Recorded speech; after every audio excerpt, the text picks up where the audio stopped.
This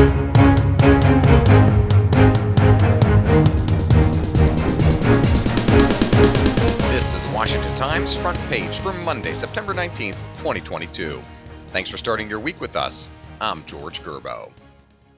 A top Air Force general says the growing ties between China and Russia are sparking new fears among U.S. war planners that the nuclear powers will soon pose a unified threat.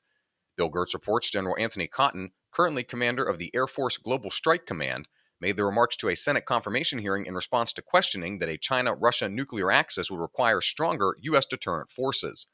The hearing was to consider his nomination to be the head of U.S. Strategic Command.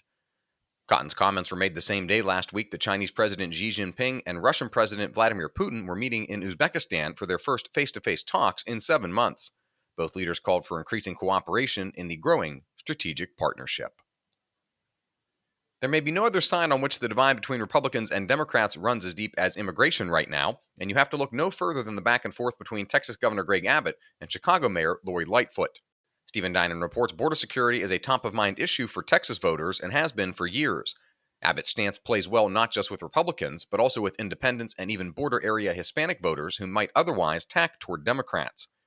In Chicago, Lightfoot is feeling the pulse of voters in her city, which has a long history as a magnet for migrants. The Democratic mayor's embrace of migrants that have been bused to the Windy City from Texas is likely to help her among Chicago's Hispanic voters.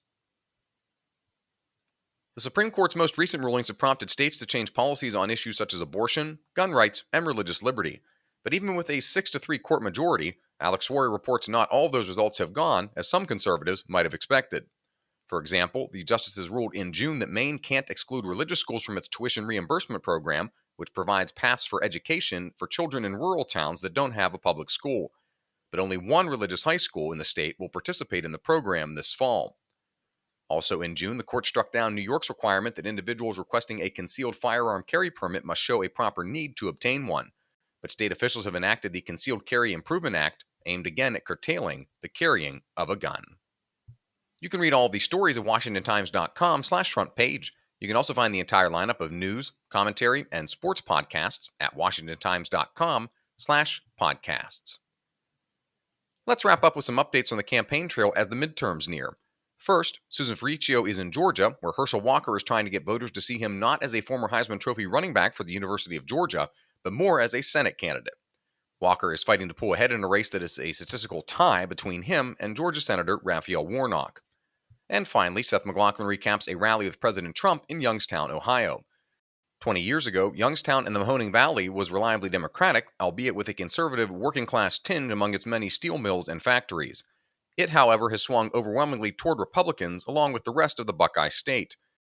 Trump was there to support Republican Senate nominee J.D. Vance, who's running in a close race against Democratic nominee and Congressman Tim Ryan. Find all of today's front page stories at WashingtonTimes.com/front page or on the Washington Times app, and find us wherever you get your podcasts. Just search Washington Times in any major podcast app. You can also find us on Twitter and Instagram at Wash Times for breaking news, sports, commentary, and more. For the Washington Times, I'm George Gerbo.